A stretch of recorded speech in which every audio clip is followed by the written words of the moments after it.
Olá, seja muito bem-vindo à nossa aula, ao nosso curso de atualização em língua portuguesa. No último vídeo, a gente conversou sobre concordância, especificamente concordância do verbo no infinitivo e também um aspecto de concordância nominal. Neste vídeo, para a gente encerrar a unidade 6, a gente vai conversar sobre aposto e sobre adjunto adverbial, mas tudo isso com o intuito de fazer pontuação adequada no texto. Vou projetar aqui a nossa tela. Você vai ver que o objetivo maior de falar sobre esses aspectos aqui de aposto, né, principalmente, isso aqui a gente já viu, concordância do infinitivo, né, foi o tema da nossa última aula. O objetivo maior é a gente pontuar de maneira adequada. Vamos lá aqui conversar sobre o primeiro item, que é aposto. Normalmente, quando eu falo de aposto para você, você pensa em aposto explicativo, né? E eu vou mostrar para você que também existe um outro aposto, que é o aposto restritivo. E é muito importante que você tenha uma noção adequada do que é o aposto explicativo, para a gente fazer um contraponto, né? Fazer uma diferenciação do aposto explicativo para o aposto restritivo. Mas eu vou te dar o conceito de aposto, e esse conceito a gente vai aplicar para os 4 tipos de aposto. E eu quero que você saiba o conceito para você não confundir com outros elementos, tá? O que é o aposto? Aposto é um substantivo ou um pronome que vai se referir a um outro substantivo ou a um outro pronome. Repito, então o aposto é um substantivo ou um pronome que se refere a um outro substantivo ou a um outro pronome. Então a gente tem no aposto sempre essa relação de substantivo com substantivo ou um pronome com outro pronome ou um substantivo. Quando eu falo que ele faz referência, ele pode fazer um dos 4 tipos de aposto, né? Ou seja, ele pode ou explicar, que é o aposto explicativo, ele pode especificar ou restringir, que é o aposto especificativo ou restritivo, o substantivo ou pronome pode resumir, outro substantivo ou outro pronome, que aí é o aposto resumitivo, e o aposto também pode, aliás, o substantivo também pode enumerar desdobrar, né, enumerar um substantivo ou um outro pronome. Daí, então, que a gente tem sempre essa relação entre substantivo, ou entre substantivo e pronome. E eu quero que você preste atenção a isso para que a gente não confunda e ache que toda vez que a gente tiver um termo entre vírgulas, por exemplo, isso vai ser aposto. Não necessariamente. Precisa ser um substantivo, tendo como referência um outro substantivo, ou, né, o pronome. Então, quando a gente tem um aposto explicativo, a gente já sabe que vai ser um substantivo explicando outro substantivo, ou um pronome que explica outro substantivo, ou um pronome que explica outro pronome. Quando eu tenho, por exemplo, José Afonso da Silva, autor de curso de Direito Constitucional Positivo, revela importantes aspectos da história, eu tenho aqui, ó, autor, que é um substantivo, que se refere a José, que é outro substantivo, um substantivo próprio. Então, eu tenho aí um substantivo fazendo referência a um outro substantivo. E por que isso é um aposto explicativo? Preste atenção. É um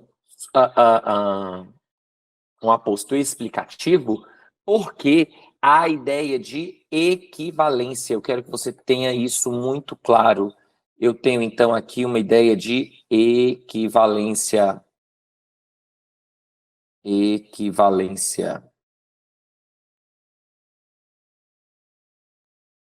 Então, aqui, no aposto explicativo, eu tenho uma ideia de equivalência, ou seja, o substantivo autor de direito constitucional positivo, esse autor, é igual a José Afonso da Silva.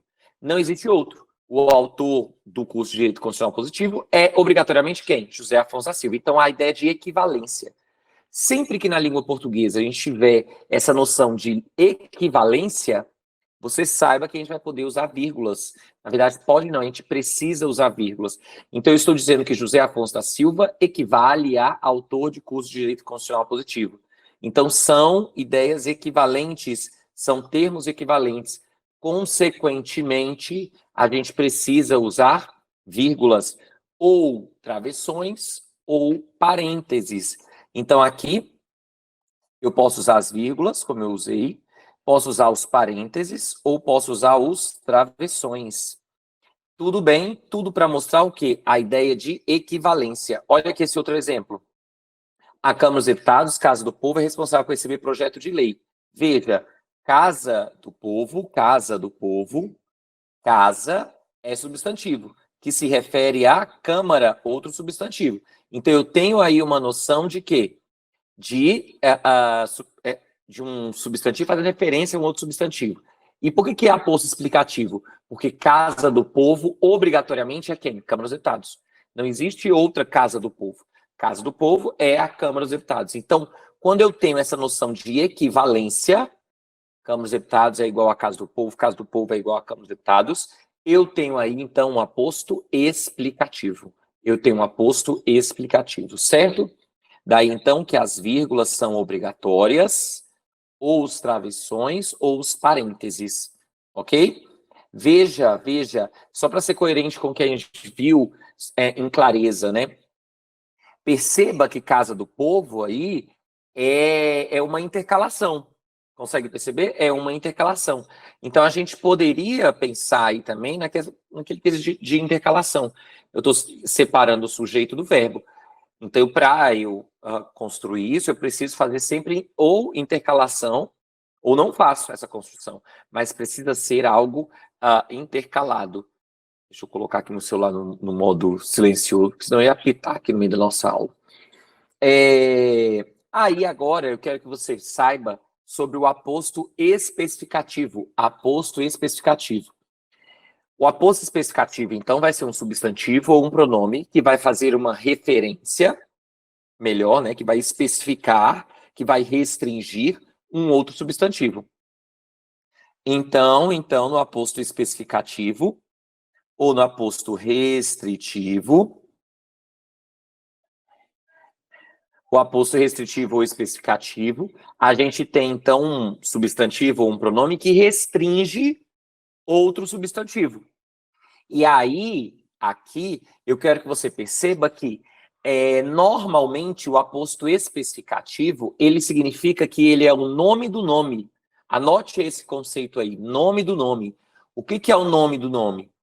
O nome do colégio é qual? Ribeirão. O nome da rua é o quê? Consolação. O nome do ministro é João José. Então, eu tenho aqui termos que indicam que indicam o nome desse substantivo, mas e por que se recebe o nome aí de aposto restritivo? Porque existem vários colégios, eu estou falando de qual? Do Ribeirão. Existem várias ruas, estou falando de qual? Da Consolação. Existem vários ministros, estou falando de qual? Do João José. Então, acontece aí uma ideia de restrição, Tudo bem, jovens? Ok? Então, a noção de equivalência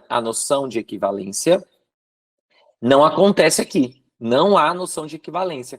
E aí, o que eu quero que você pense? Se não há ideia de equivalência, a gente aqui não vai poder pensar em quê? Em vírgula, em travessão, em parênteses. Ou seja, a gente aqui vai pensar em ausência de pontuação, exatamente para mostrar que é restrição. E é isso que você também pode pensar aí nos seus futuros textos. Quando a gente pensa em explicação, a gente pensa em equivalência em sinal de pontuação. Quando a gente pensa em restrição, a gente jamais vai pensar em sinal de pontuação, jamais. Por que a gente não usa artigo 76, do CPC? Porque nem todo artigo 76 é do CPC. Não há ideia de equivalência. Por outro lado, uma ideia de restrição. Eu estou falando do artigo 76 de onde? Do CPC. Então, não é uma ideia de restrição aí, né? De especificação, e não de... Não estou dizendo que do CPC é um aposto, tá? Porque não é o nome do artigo, mas é uma adjunta adjuminal que tem a ideia de restrição.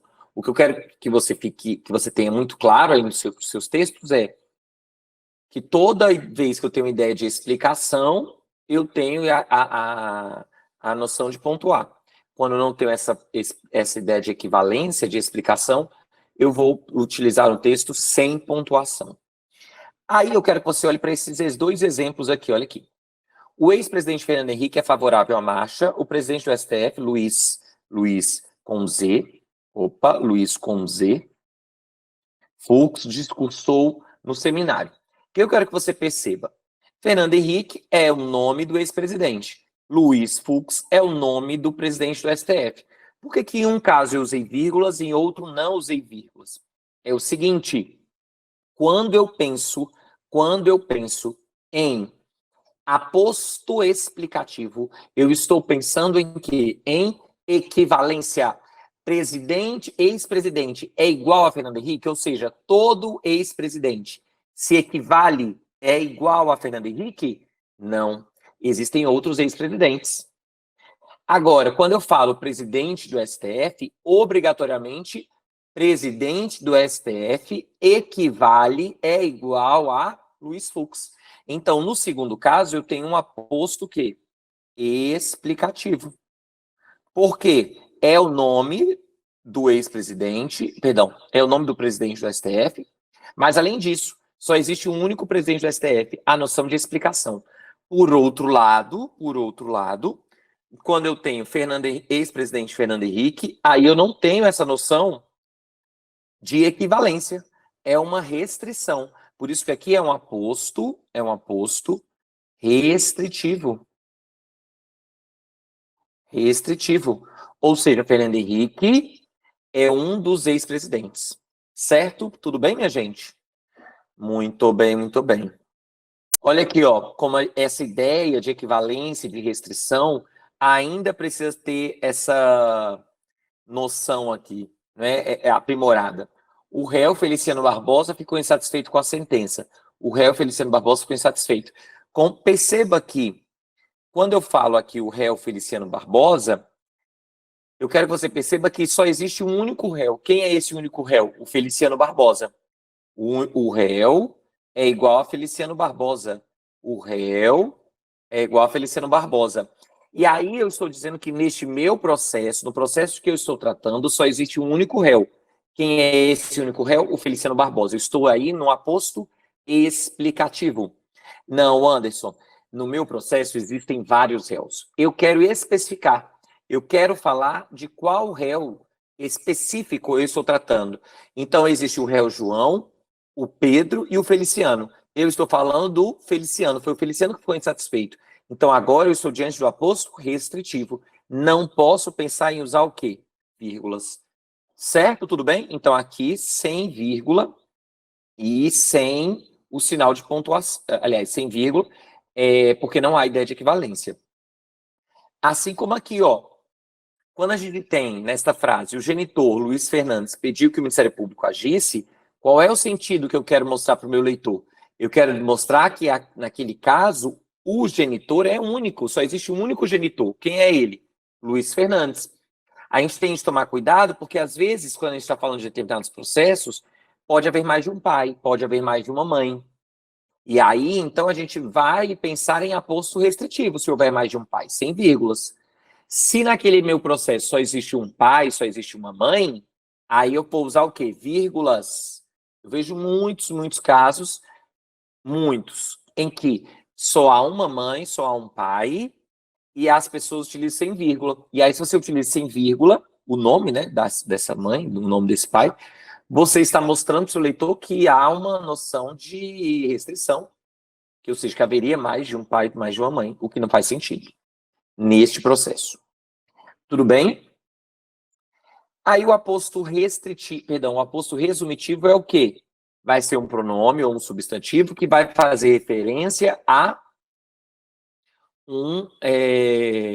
um pronome ou um substantivo, vai fazer referência a outro substantivo ou outro pronome. Vai resumir, no caso. Então, quando eu tenho aqui, ó, Câmara dos Deputados, Senado, TCU, todos são favoráveis a medidas, eu estou dizendo o quê? Que o todos engloba, resume quem? TCU, Senado e Câmara. Então, o todos resume esses 3 itens. E aí, qual é a importância do aposto resumitivo? A importância não, qual é a peculiaridade do aposto resumitivo? É que ele sempre é introduzido com vírgula. Então, aqui, eu vou introduzir esse aposto com vírgula, tudo bem? Câmara dos Deputados, Senado, TCU, vírgula, obrigatória por conta do aposto. Todos são favoráveis à medida. Se eu colocasse Câmara dos Deputados, Senado e TCU, aí eu não usasse o todos sem essa vírgula, né? Porque senão estaria separando o sujeito do verbo. Alega violação dos artigos 12 e 27, ambos CPC. O ambos se refere a quem? A 12 e a 27. Ambos se refere a 12 e a 27. Então, o ambos resume 12 e 27. Esta vírgula aqui é obrigatória. E é uma estrutura comum, né, no texto jurídico, ambos aí.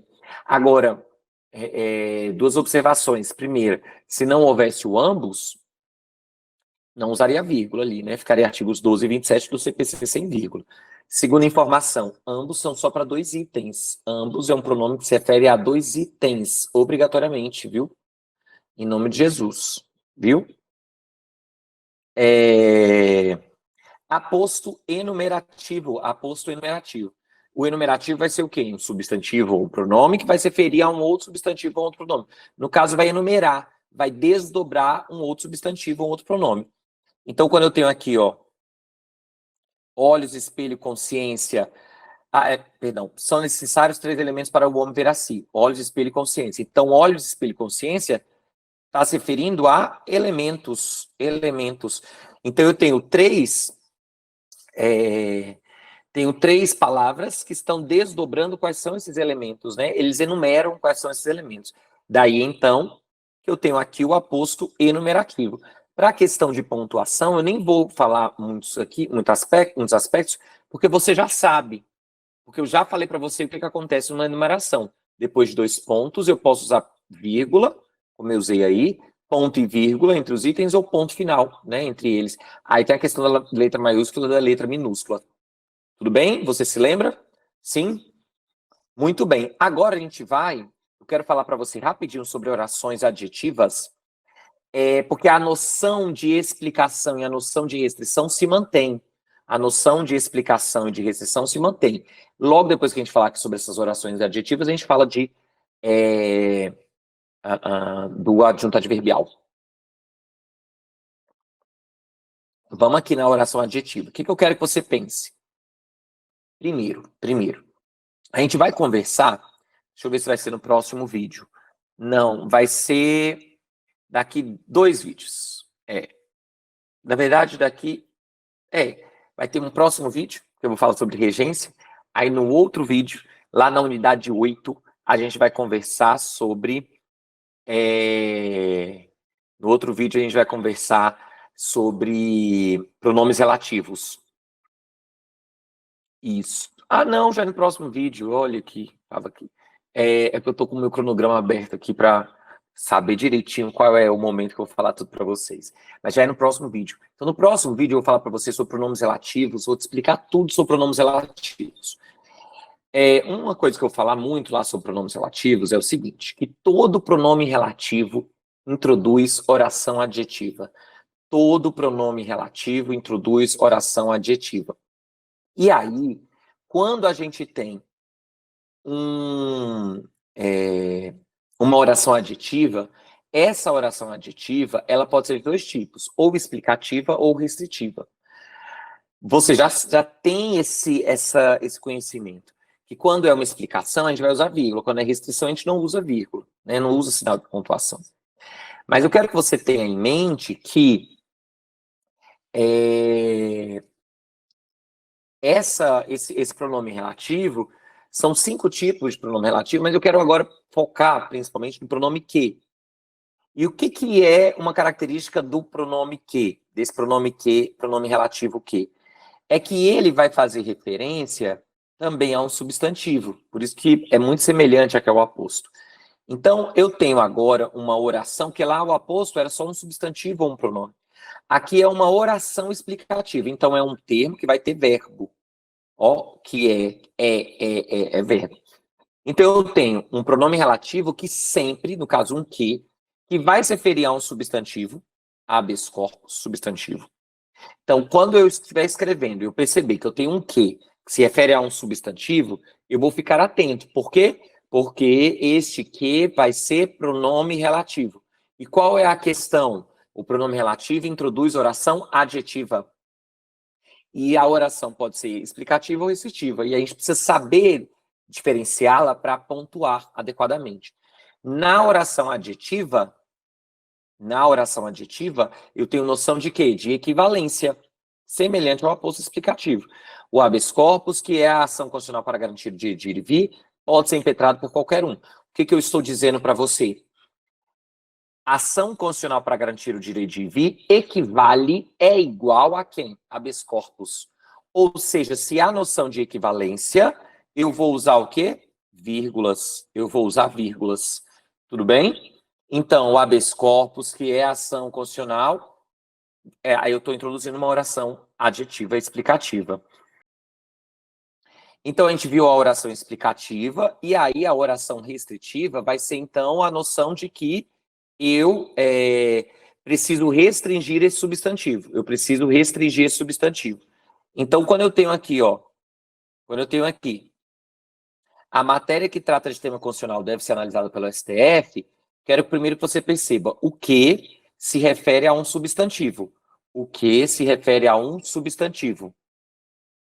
Esse que se refere a um substantivo me evidencia, me mostra que eu vou ter uma oração, oração porque tem verbo, uma oração que é o quê?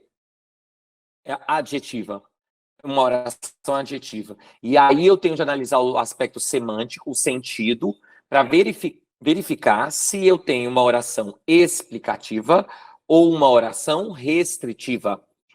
Quando eu olho aqui para esta frase, a matéria que trata de tema constitucional deve ser analisada pelo STF, eu percebo que nem toda matéria é igual a tratar de tema constitucional. Nem toda matéria trata desse tema. Existem várias matérias. E eu estou restringindo para a matéria que trata de tema constitucional. E, além disso, nem toda o STF não analisa toda a matéria. Apenas a matéria o quê? Que trata de tema constitucional. Então, há uma restrição. Existem várias matérias, e eu vou falar apenas da matéria o quê? Constitucional, certo? Então, aqui há claramente uma restrição. Aqui eu vou falar de estou usando uma restrição. Aqui, vamos lá. Ok? Então, aqui é uma restrição e não uma explicação. Por isso que eu não posso pensar em usar vírgula. Aqui, só para ser coerente com aquilo que eu falei sobre a questão de réu, né? Muitas vezes também vai ser só você que sabe aquele processo, que domina aquele processo, e vai conseguir transmitir essa informação correta para o seu leitor. Então, quando eu tenho aqui o réu que estava cansado, nada disse, aqui eu utilizei as vírgulas exatamente porque eu estou dizendo que só existe um único réu. E esse único réu estava o quê? Cansado. Então, um único réu, e esse réu está cansado. A ideia de equivalência. Agora, quando eu tenho o réu que estava cansado, nada disse, eu estou dizendo que existem vários réus, e eu estou falando quem foi que nada disse? O réu que estava cansado. Então, agora eu mostro para o meu leitor que há uma noção de restrição, de que eu estou aqui, nesse conjunto, há vários réus. Eu estou falando de qual? Deste daqui, que estava cansado. Tudo bem? E aí essa informação é importante, porque você transmite adequadamente uma informação para o seu leitor. Certo? Tudo bem, minha gente? Muito bem, muito bem, muito bem. Aí agora eu vou começar a falar para vocês sobre adjunto adverbial. O nosso vídeo, eu acho que já tem uns 25 minutos. Eu vou parar aqui para que a gente possa começar adjunto adverbial. Vai ser um vídeo, o próximo vídeo vai ser um vídeo mais curto, mas só para esse vídeo não ficar muito extenso, tudo bem? Então até já, jovem.